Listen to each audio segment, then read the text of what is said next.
তাহলে আজকে আমরা যে কবিতাটা পড়তে যাচ্ছি সেটা হচ্ছে উই আর সেভেন, উইলিয়াম ওয়ার্ডসওয়ার্থের লেখা। এটা খুব সুন্দর একটা কবিতা। দেখো, সারসপাতা। উইলিয়াম ওয়ার্ডসওয়ার্থ জন্মেছিলেন কবে? 1770 সালে জন্মেছিলেন, আর মারা গিয়েছিলেন 1850 সালে। Was one of the greatest poet of nature. প্রকৃতির একজন মহান কবি ছিলেন, মানে প্রকৃতি নিয়ে তার কবিতাগুলো লিখেছিলেন। He was a major poet of the romantic period. ইংল্যান্ডের যে সময়কালটা যারা লিখেছিল সেইটা বিভিন্ন ভাগে ভাগ করা হয়েছে, অনেকগুলো যুগে ভাগ করা হয়েছে। তার মধ্যে একটা হচ্ছে রোমান্টিক পিরিয়ড। এই রোমান্টিক পিরিয়ডের একজন উল্লেখযোগ্য একজন মেজর কবি ছিলেন আমাদের William Wordsworth. His greatest poems are the Prelude, the Daffodils, Tintern Abbey, London 1802, Ode to Duty, upon Westminster Bridge. তার বিখ্যাত লেখার মধ্যে এগুলো রয়েছে। কি রয়েছে? The Prelude, the Daffodils, Tintern Abbey, London 1802, Ode to Duty, upon Westminster Bridge, ইত্যাদি ইত্যাদি। He spend his life in the Lake District of England. তার জীবনটা ইংল্যান্ডের একটা লেক ডিস্ট্রিক্টে কাটিয়েছিলেন। The present text is an edited version of his poem we are seven. এই বর্তমান যে পড়াটা, এই উই আর সেভেন যে মূল কবিতাটা ছিল, সেই মূল কবিতাটা থেকে নেওয়া হয়েছে। বুঝতে পারলে? দেখো, প্রথম প্রশ্নটা কি আসছে, এই প্রথম লাইনটা, এ সিম্পল চাইল্ড, একটা সরল শিশু। সিম্পল মানে সরল। A simple child that lightly draws its breath, যে মৃদু নিঃশ্বাস প্রশ্বাস নেই। বাচ্চা ছেলে তো শ্বাস প্রশ্বাসটা আসতে নেবে, যখন বড়রা শ্বাস প্রশ্বাসটা জোরে নেবে, দেখো আমরা জোরে লিখছি, বাচ্চা হলে মৃদুভাবে নেবে। যে মৃদুভাবে শ্বাস প্রশ্বাস নেই, ব্রেথ মানে প্রশ্বাস, এই যে আমাদের নাক থেকে যেটা বেরোচ্ছে, এটা হচ্ছে ব্রেথ, শ্বাস প্রশ্বাস। তাহলে একটা বাচ্চা, সরল সহজ শিশু, বাচ্চা শিশু, সে কি করছে? মৃদু নিঃশ্বাস প্রশ্বাস নেই, মানে এই সবেমাত্র সে জন্মেছে, তার পৃথিবীতে বেশি দিন আসা হয়নি, তার নিঃশ্বাস প্রশ্বাস নেওয়া বেশি দিন হয়নি। And feels it life in every লিভ, এবং প্রত্যেকটা অঙ্গ প্রত্যঙ্গে তার জীবন অনুভব করে। মানে হাত নাড়াতে পারছে, পা নাড়াতে পারছে, হাঁটতে পারছে, চলতে পারছে। আমরা যেমন হাঁটাচলা করতে পারি, সে বাচ্চা ছেলেটা তো হাঁটাচলা করতে পারে। এই যে একটা বাচ্চা ছেলে যে সবেমাত্র পৃথিবীর মুখ দেখলো, যে নিজের মধ্যে প্রাণ অনুভব করে, হাঁটতে পারে, চলতে পারে, what should it know of death, সে মৃত্যু সম্পর্কে কি জানবে? একটা বাচ্চা ছেলে সে মৃত্যু সম্পর্কে কি বা জানবে? জানা তো উচিত নয়। সে তো ছোট ছেলে, সে তো জানে বেঁচে থাকে কাকে বলে, ঘুরে বেড়ানো কাকে বলে, ছুটোছুটি কাকে বলে, মারা যাওয়া কাকে বলে, সে তো জানে না। এই যে সে হাঁটছে, ও জানে যে এটা হাঁটা, খাচ্ছে সেটা জানে খাওয়া, কিন্তু যে মারা যাচ্ছে সেটা হাঁটতে পারছে না, খেতে পারছে, তাহলে সে মারা যাওয়া সম্পর্কে তো সে কিছু জানে না। তার প্রথম চারটি লাইন মানে কি হলো? একটি সরল শিশু যে মৃদু নিঃশ্বাস প্রশ্বাস নেয়, যে প্রত্যেকটা অঙ্গ প্রত্যঙ্গে, শরীরের প্রত্যেকটা অঙ্গ প্রত্যঙ্গে জীবন অনুভব করে, সে মৃত্যু সম্পর্কে কি বা জানবে? তার তো মৃত্যু সম্পর্কে জানা উচিত নয়। I met a little cottage girl, আমার সাক্ষাৎ হয়েছিল একটা ছোট কুড়ে ঘরের মেয়ের সাথে। একটা বাচ্চা মেয়ে যে কুড়ে ঘরে থাকতো, সেই মেয়েটার সাথে আমার সাক্ষাৎ হয়েছিল। মানে কবি একটা বাচ্চা মেয়ের দেখা পেয়েছিলেন। সি ওয়াজ 8 years old, তার বয়স ছিল 8 বছর। কত বছর? 8 বছর। সি সেড, সে বলেছিল। দেখো তারপর, her hair was thick with a many curl that clustered round her head. তার চুলগুলো, হেয়ার ওয়াজ থিক, তার চুলগুলো ছিল কেমন? পুরো পুরো চুল ছিল। থিক মানে পুরো, her hair was thick with many curl মানে অনেক পেঁচানো, মানে কুকুরানো চুল ছিল। তার চুলগুলো আমাদের কোনো স্ট্রেট থাকে না, পেঁচানো চুল ছিল, কোকড়ানো চুল ছিল। That cluster round her head, যেটা তার মাথার চারপাশে ঘিরে ছিল, মানে পুরো মাথা ভর্তি কোকড়ানো চুল, পুরো মাথা ঘিরে ছিল। এটা তার চেহারার বর্ণনা দিচ্ছে। তার কেমন ছিল? তার মাথা ভর্তি কুকুরানো চুল ছিল, যেগুলো তার মাথাতে পেঁচিয়ে বা পেঁচিয়ে ছিল। She had a rustic woodland air, rustic, rustic মানে গ্রাম্য, উডল্যান্ড এয়ার, এয়ার মানে এখানে কেমন? এয়ার মানে হাবভাব, কথাবার্তা, বা তার কথাবার্তা কেমন ছিল? গ্রাম্য ছিল। তার হাবভাব, আচার আচরণ বা চালচলন ছিল কেমন? গ্রাম্য এবং বন্য। And C was wildly clad, clad মানে পোশাক পরা, তার পোশাক কেমন ছিল? পোশাক ছিল বন্য। তাহলে যে হাবভাব বা ভাবভঙ্গি বা কথাবার্তা কেমন ছিল? তার কথাবার্তা ছিল গ্রামের মেয়েদের মতো। আমরা গ্রামের পাড়ার ছেলেরা যেভাবে কথা বলি, বা যারা বন্য, যারা বনে থাকে, সে তারা যেরকম কথাবার্তা বলে, সেরকম টাইপের তার কথাবার্তাগুলো ছিল। ঠিক আছে? বা তার ভাবভঙ্গি চালচলনগুলো কেমন ছিল? গ্রামের মানুষের মতো ছিল। And C was wildly clad, তার পোশাকটা কেমন ছিল? তার পোশাকটা ছিল ওয়াইল্ডলি, ওয়াইল্ড মানে বন্য, যারা বনে থাকে বা যারা জঙ্গল থাকে, জঙ্গলি মানুষের মতো তার পোশাক ছিল। Her eyes were fair and very fair, তার চোখগুলো ছিল সুন্দর, খুবই সুন্দর, তার চোখগুলো কিন্তু খুব সুন্দর ছিল। Her beauty made me glad, তার সৌন্দর্য আমাকে খুশি করেছিল। তাহলে এই যে মেয়েটার চোখগুলো খুব সুন্দর ছিল, মেয়েটা দেখতে সুন্দর ছিল, তার সৌন্দর্য আমাকে কি করেছিল, খুশি করেছিল। Sister and brothers little maid how many you be. এবার কবি ওই মেয়েটার সাথে কথাবার্তা বলছে, কি বলছে, sister and brothers little maid, ভাই বোন তোমরা কজন। আমরা যখন কোনো ছোট বাচ্চা মেয়ের সাথে দেখা হয় বা ছেলের সাথে দেখা হয় আমরা কি বলি, যে তোমরা ক ভাই বোন গো, বলিনি, বা তোরা ক ভাই বোন রে। এরকম কবি জিজ্ঞেস করছে যে লিটিল মেড, ছোট্ট মেয়ে, তোমরা ক ভাই বোন, how many you may be, তোমরা কজন ভাই বোন জিজ্ঞেস করছে। ওটাই বলছে sister and brothers little maid how many you be, how many may you be, তোমরা কজন ভাই বোন, হাউ মেনি কজন, আবার 7 ইন অল, 7 জন সবাই মিলে। সি সেড, মেয়েটি বললো। যখন মেয়েটা জিজ্ঞেস করছে তোমরা ক ভাই বোন, বলছে কজন, আবার আমার তো 7 জনই, সবাই মিলে ওরা 7 জন। সে বললো and and wandering looking at me, wandering মানে অবাক হওয়া, অবাক হয়ে আমার দিকে চেয়ে থাকলো। মানে আমি যখন জিজ্ঞেস করছি তোমরা ক ভাই বোন, তোমরা আমার দিকে অবাক হয়ে চেয়ে থাকলো। ওয়ান্ডারিং মানে অবাক হওয়া। তারপরের প্যারাগ্রাফ, স্ট্যাঞ্জা, অ্যান্ড হোয়ার আর দে, তারা এখন কোথায়। লেখক কবি তো শুধু মেয়েটাকে দেখতে পাচ্ছে, আশেপাশে কাউকে দেখতে পাচ্ছে না, কারণ মেয়েটা এখন একা ছিল। তো মেয়েটাকে জিজ্ঞেস করছে অ্যান্ড হোয়ার আর দে, তারা এখন কোথায়। আই প্রে ইউ টেল, আমি অনুরোধ করছি তোমায়, প্রে মানে অনুরোধ করা, তোমাকে অনুরোধ করছি বলো তারা এখন কোথায়। সি অ্যান্সার, দেখো সি অ্যান্সার, সে উত্তর দিল 7 আর উই, আমরা তো 7 জন, কজন আমরা, 7 জন। And 2 of us at Conway dwell, আমাদের মধ্যে 2 জন কনওয়েতে বাস করে। কনওয়েটা কি, কনওয়েটা হচ্ছে একটা সাউথ ওয়েলসের ফোর্ট সিটি, দুর্গ শহর, সাউথ ওয়েলসের ফোর্ট সিটি, এটা জায়গার নাম। সেই কনওয়েতে বাস করে 2 ভাই। তাহলে ওদের যে মোট ভাই ছিল, ভাই বোন মিলে 7 জন, তার মধ্যে 2 জন বাস করে কোথায়, কনওয়েতে। And 2 are gone to the sea, এবং 2 জন গেছে সমুদ্রে। তার 2 জন কনওয়েতে গেছে কাজ করতে, 2 জন সমুদ্রে গেছে নাবিক হতে, কাজ করতে, 4 জন হয়ে গেল। 2 of us in the churchyard লাই, সামনে কবরস্থান রয়েছে, এই কবরস্থানের মধ্যে 2 জন শুয়ে আছে। 2 of us in the churchyard লাই, আমাদের মধ্যে 2 জন কবরের মধ্যে রয়েছে। চার্চইয়ার্ড মানে কি, কবরস্থান, কবর যেটা মানে যেখানে মানুষ মারা গেলে, খ্রিস্টানরা মুসলিমরা মারা গেলে ওদের কি হয়, মাটির ভিতরে দাফন করে দেয়, কবর দেওয়া হয়। এই কবরের মধ্যে আছে 2 জন। My sister and my brother, আমার ভাই এবং আমার বোন। তো এই যে ছোট্ট মেয়েটা, তার ভাই আর বোন ওরা পৃথিবীতে নাই, ওরা মারা গেছে, ওদের কবর দেওয়া হয়েছে, তাহলে ওরা কবরের ভিতরে আছে।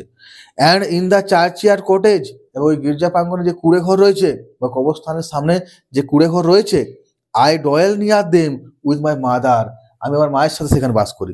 তাহলে ওদের কবরগুলা, ওদের কুড়ে ঘরটার সামনে, যেখানে কুড়ে ঘর রয়েছে তার সামনে কবর রয়েছে, সেই কবরে ওর মায়ের সাথে মেয়েটা বাস করে। তাহলে হলো 7 জনকার হিসাব। 2 জন গেছে কনওয়েতে, 2 জন গেছে সমুদ্রে, 2 জন এই যে কবরের ভিতরে শুয়ে আছে, আর আমি আছি। তার কজন হচ্ছে, মানে মেয়েটা নিজে, তার কজন হচ্ছে 7 জন। মেয়েটা ওর মায়ের সাথে কুড়ে ঘরের সামনে যে কবর রয়েছে, সেই কবরের কাছে কুড়ে ঘরের সামনে বাস করে। নেক্সট দেখো, you say that 2 at Conway dwell, তুমি বলো যে 2 জন কনওয়েতে বাস করে। ও বললো 2 জন কনওয়েতে বাস করে, এটা তো বললো। You say that 2 at Conway dwell, তুমি বললে 2 জন কনওয়েতে বাস করে। And 2 are gone to the sea, 2 জন গেছে সমুদ্রে, কজন হলো, 4 জন। ইয়েট ইউ আর 7, তবুও তোমরা 7 জন। 7 জন কি করে হয়। আই প্রে ইউ টেল, আমি অনুরোধ করছি বলো। Sweet made how this may be, মিষ্টি মেয়ে আমার, কিভাবে এটা হয়। 2 জন কনওয়েতে গেছে, 2 জন সমুদ্রে গেছে, আর তুমি একজন, 5 জন হয়তো, 7 জন কি করে হচ্ছে, মিষ্টি মেয়ে আমার বলো। মেয়েটা কি উত্তর দিচ্ছে, then did the little maid reply, তারপর ছোট মেয়েটা উত্তর দিল, 7 boys and girls are we, 7 জন ছেলে মেয়ে আমরা, 7 জন তো নাকি। 2 of us in the churchyard lie, 2 জন যে আমাদের কবরস্থানে শুয়ে আছে, সেই 2 জনকে কেন ধরবে না। 2 জন কনওয়েতে গেছে, 2 জন সমুদ্রে গেছে, আর যে 2 জন পড়ে থাকলো সেই 2 জন তো কবরের মধ্যে আছে। তাহলে 2 of us in the churchyard লাই, আমাদের মধ্যে 2 জন কবরের মধ্যে রয়েছে। বিনিথ দ্য চার্চইয়ার্ড ট্রি, এই যে চার্চইয়ার্ড রয়েছে, কবরস্থানে যে গাছ রয়েছে, সেই গাছের নিচে ওদেরকে কবর দেওয়া হয়েছে, সেই কবরের নিচে ওরা রয়েছে। You run about my little maid, তখন কবি বোঝাচ্ছে মেয়েটাকে, ইউ রান অ্যাবাউট, তোমরা ছোটাছুটি করতে পারো। এই যে মেয়েটা, এই মেয়েটা তো ছোটাছুটি করতে পারে। You run about my little maid, your lives they are alive, এই যে তোমার অঙ্গ প্রত্যঙ্গ, হাত পা, এগুলো বেঁচে আছে, তোমার প্রাণ আছে। 2 অফ আস, দেখো তারপর কি বলছে, your lives are alive if 2 are in the churchyard laid, যদি ওই 2 জন কবরে থাকে, তারা যদি মারা গিয়ে থাকে, দেন ইউ আর অনলি 5, তাহলে তোমরা শুধুমাত্র 5 জন। কবি বলল যে দেখো তুমি তো ছুটাছুটি করতে পারো, ছোট মেয়ে, তোমার অঙ্গ প্রত্যঙ্গগুলো হাত পা গুলো জীবন্ত আছে, তাদের মধ্যে প্রাণ আছে। ওই যে কবরের ভিতর যারা আছে না, ওরা ছুটাছুটি করতে পারে না, ওরা ঘোরাঘুরি করতে পারে না, ওদের মধ্যে আর জীবন নাই, ওরা দুজন বাদ, তোমরা পাঁচজন। এটা কবি মেয়েটাকে বুঝাচ্ছে। তারপরে দেখো, ভালো করে দেখবে, their graves are green, their graves are green, they may be seen, তাদের কবরগুলো হচ্ছে সবুজ। দেখো ওই দেখো কবরগুলো দেখা যাচ্ছে, তাদের কবরগুলো সবুজ। তাহলে গ্রেভস মানে হচ্ছে কবর। কি বললাম? গ্রেভস মানে কবর, কবরস্থান। যার আরেকটা ইংরেজি হচ্ছে টম্ব, আরো আছে টম্ব, গ্রেভইয়ার্ড। ঠিক আছে, ওই যে দেখো দেয়ার গ্রেভস আর গ্রিন, তাদের কবরগুলো হয় সবুজ। দে মে বি সিন, দেখো ওগুলো দেখা যাচ্ছে, সবুজই তো। দ্য লিটল মেড রিপ্লাইড, ছোট মেয়েটা উত্তর দিল, সবুজ মানে কি? জীবনের প্রতীক তো। গাছ কি হয়? সবুজ হয়, গাছের মধ্যে প্রাণ আছে, গাছ সবুজ, গাছের পাতা সবুজ, গাছের পাতার মধ্যে প্রাণ আছে। তাহলে ওই যে দেখো কবরের মধ্যে যে কবরগুলো ছিল সবুজ, দেখো দেখা যাচ্ছে সবুজ। দ্য লিটল মেড রিপ্লাইড, ছোট মেয়েটা উত্তর দিল, 12 step or more from my mother door. 12 মানে 12, 12 পা, বেশিও দূরে নয়, যে আমাদের থেকে ওরা আমার ভাই বোন যারা ওখানে কবরে শুয়ে আছে তারা তো বেশি দূরেও নেই, মাত্র 12 পা দূরে। যেখানে মেয়েটা বাস করছে সেই মেয়েটার ঘর থেকে 12 পা দূরে, পায়ে পায়ে হাঁটলে 12 পা হাঁটলেই পৌঁছে যাবে। তাহলে 12 স্টেপ অর মোর, 12 পা কি একটু বেশি, ফ্রম মাই মাদার্স ডোর, আমার মায়ের বাড়ির দরজা থেকে। তাহলে আমরা যেখানে বাস করি আমাদের বাড়ির দরজার থেকে আর 12 পা দূরে তো ওরা আছে। তাহলে ওরা কেন নাই? ওরা নাই কেন ধরবো? এই তো ওদের কবরটা সবুজ, সবুজ মানে তো তার মধ্যে প্রাণ রয়েছে। এই তো সামনেই রয়েছে, আমাদের ঘর সামনে, কোনো দূরেও নয়, এই তো 12 পা দূরে কিংবা একটু বেশি। And they are side by side, তারা পাশাপাশি আছে, দুটো কবর এক পাশে এক পাশে। ছবিটা দেখো, দুটো কবর পাশাপাশি আছে, গাছের নিচে আছে, ওদের ঘর থেকে মাত্র 12 পা কি একটু বেশি, কি 12 কি 13 পা হবে। তাহলে ওরা তো আমাদের সাথেই আছে। তারপর কবি বলছে, how many you are then said I, তাহলে বলো তো এবার তোমরা কজন? কবি তোকে বুঝাইলো। দেখো এটা কি বলছিলাম, মেন যে কবিতাটা আছে সেই কবিতাটা তো ছোট করে নেওয়া হয়েছে, আরো এখানে কিছু কথাবার্তা ছিল যেটা হয়তো কেটে দেওয়া হয়েছে, দিয়ে আমাদের সিলেবাস দেওয়া হয়েছে। তাহলে এইখানে দেখো বলছে, how many are you then said I, তাহলে বলো তো, আমি জিজ্ঞেস করলাম তোমরা এখন কজন, হয়তো আবার কিছু বোঝাইলো যে জায়গাটা আমাদের এখানে মিস আছে। তো তারপর বলো তো তোমরা কজন। If they two are in heaven, তাহলে ওই যে দুজন, ওরা তো এখন স্বর্গে আছে, মারা গেছে। আমরা কি ধরি মারা গেলে তারা স্বর্গে যায়, এই যে দুজন যারা মারা গেছে তারা তো এখন স্বর্গে আছে। তাহলে ওরা যে দুজন যদি হেভেনে থাকে, ওরা যদি স্বর্গে থাকে, ওরা আর পৃথিবীতে নেই। তুমি তো বলছো তোমাদের ঘরের সামনে কবরের মধ্যে আছে, না ওরা কবরের মধ্যে আর নেই, ওদের আত্মারা চলে গেছে স্বর্গে। তাহলে ওরা যদি স্বর্গে গিয়ে থাকে তাহলে তোমরা এখন কজন? If they two are in heaven, ওই দুজন যদি স্বর্গে গিয়ে থাকে বা মারা গিয়ে থাকে, তোমরা কজন? Quick was the little made reply, ছোট মেয়েটা দ্রুত উত্তর দিল, ও মাস্টার, ও মশাই, উই আর 7, আমরা 7 জনই। তুমি যতই বলো আমরা 5 জন, আমরা তো 7 জনই, মানবো নাকি শুধু? তাহলে বলছে, ও মাস্টার, উই আর 7, ও মশাই, আমরা 7 জনই। তাহলে যখন বললো যে ওই যে দুজন মারা গেছে তারা তো স্বর্গে গেছে, ওদেরকে বাদ দিয়ে বলো তোমরা কজন? মেয়েটা বলছে 7 জনই। যতই বোঝাচ্ছে তুমি 7 থেকে 2 বিয়োগ করে 5 বলো, ও বলছে না আমরা 7 জনই। আবার দেখো কবি বুঝাচ্ছে, বার দে আর ডেড, কিন্তু তারা মারা গেছে, একদম বলছে যে মারা গেছে। অতক্ষণ তো বলছিল স্বর্গে গেছে, হাঁটাচলা করতে পারে না, এখন সরাসরি বলছে দে আর ডেড, ওরা মারা গেছে।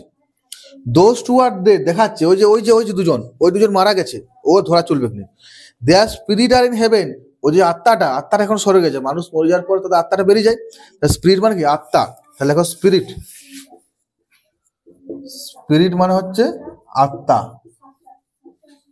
তাহলে স্পিরিট মানে কি বললাম? আত্মা, ঠিক আছে, যেটা হচ্ছে ইংরেজি হচ্ছে সোলস। তাহলে ওদের আত্মাগুলো কোথায় গেছে? ওদের আত্মাগুলা, ঠিক আছে, ওদের আত্মাগুলো কোথায় গেছে? আত্মাগুলো স্বর্গে গেছে। দেয়ার স্পিরিটস আর ইন হেভেন, দেখো ইট ওয়াজ থ্রোয়িং এ ওয়ার্ডস এওয়ে, এই যে আমি কথাগুলো বোঝাচ্ছি তারা মারা গেছে, তাদের আত্মা স্বর্গে গেছে, এই আমার কথা বলাগুলো বৃথা বাক্য ব্যয় হচ্ছে। মানে এই যে আমি বোঝালাম মেয়েটাকে এত কিছু, এটা বলাটা আমার বেকার গেল। কেন বেকার গেল? For still the little maid would have her will, তখন পর্যন্ত সে ছোট মেয়েটা তার নিজের ইচ্ছাটা বুঝে রাখলো, ও নিজে বলছে 7 জন, ও নিজের জেদটাই বুঝে রাখলো সেই 7 জনই। অ্যান্ড সে, এবং বললো, নে উই আর 7, নে মানে না, নে মানে কি বললাম? নে মানে না, বলছে না মশাই, উই আর সেভেন, আমরা সাতজনই। এত ইয়ে করে বোঝালো যে ওই দুজন মারা গেছে, ওই দুজন মারা গেছে, ওদের আত্মা স্বর্গে গেছে, ওরা আর পৃথিবীতে নেই, ওদেরকে কোনো মতেই ধরা চলবে না। ঠিক আছে, এই যে আমি এত কিছু বুঝালো, মানে কবি এত কিছু বুঝালো, এই বোঝানোটা বৃথা বাক্য বোঝালো কেন? তারা তাদের সেই উচ্ছা নিয়ে বসে থাকলো এবং সেইটাই বলছে যে না, উই আর সেভেন, আমরা সাতজনই। ঠিক আছে, এই ওয়ার্ড মিনিংগুলো দেখে নেবে। ক্লাস্টার মানে গ্রুপ, জড়ো হওয়া। রাস্টিক মানে রুরাল মানে গ্রাম্য। ক্ল্যাড মানে ড্রেস মানে পোশাক। মেড মানে গার্ল মানে মেয়ে। Conway a fort city in Wales, Wales একটা দুর্গ শহর। ঠিক আছে, ওয়ার্ড মিনিং গুলো। গ্রেভস মানে টম মানে কবর। ডয়েল মানে লিভ বাস করা। স্পিরিট মানে আত্মা বা আত্মা, সোল। আর নে মানে নো মানে না। ঠিক আছে।